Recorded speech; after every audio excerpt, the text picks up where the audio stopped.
In the monastery, when a monk dies, even if it's 3 o'clock in the morning, the bell in the steeple begins to ring.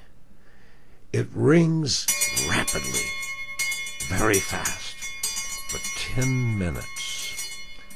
This is the bell of joy, the bell of happiness, because a brother, a monk, has ended the chapter, the last chapter, and now is with God. The reason he lived, the reason he worked, the reason he was, has all come to this final point. And then suddenly, even if it's 3 o'clock in the morning, that same bell begins to ring slowly, very slowly. This is the bell of loneliness, of sadness, the bell for the loss of friendship, loss of a companion, loss of a mentor. It is a bell of sadness. This week, one of my best friends, Dennis Peruso, died. And those bells, they rang for him.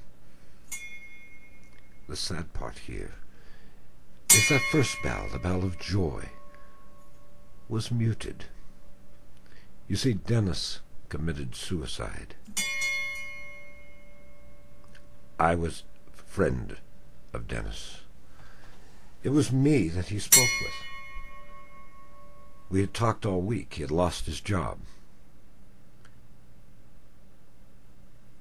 Many years ago, when I was in the Franciscans, when I was being educated, my main course that I studied, at least it was my major, was psychology. So I'm a little cocky. Even though that education is so outdated, it scares me. And I was mentoring Dennis. He had lost his job. He was a school bus driver. You know, psychology is not an exacting science. It's not like math. But you're taught that it is like math. They use statistics.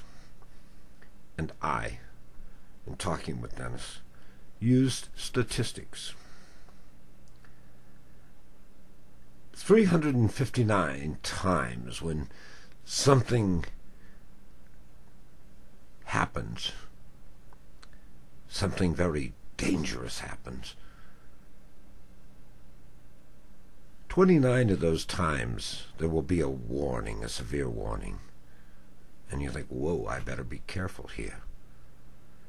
But the tragedy of statistics is that in those 359 times, the worst thing you feared, the thing you dreaded would happen, happens one time.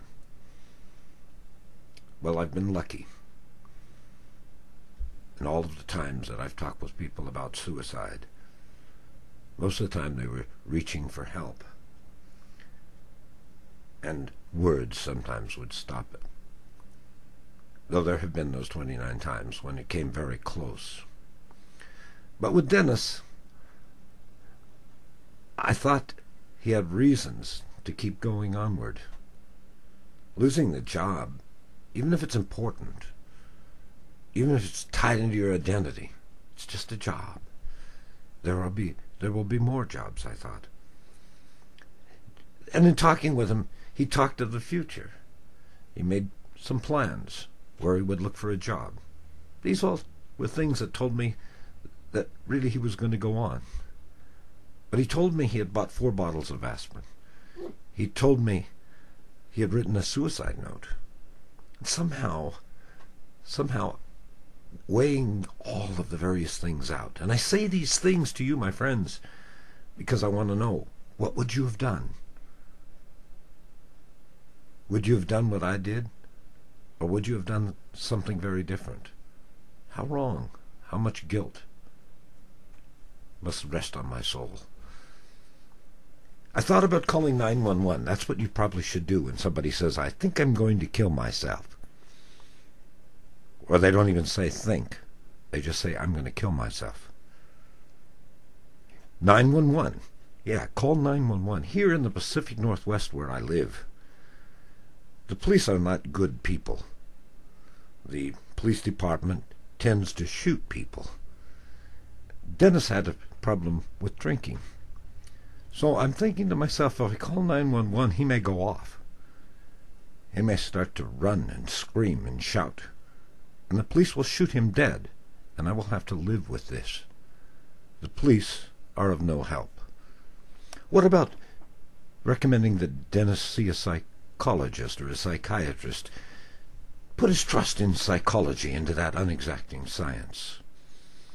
I know enough about psychology to know that it cannot work. And to those of you who are students of psychology, put this deep in your mind. Psychology can no longer work because it lacks something it really needs to function. You know what that is? Confidentiality. For you to treat somebody who has a problem, and maybe that problem could be even criminal, you have to do what they talk about doing in Las Vegas. What's said here stays here. You can't function if the person can't tell you what the disease is.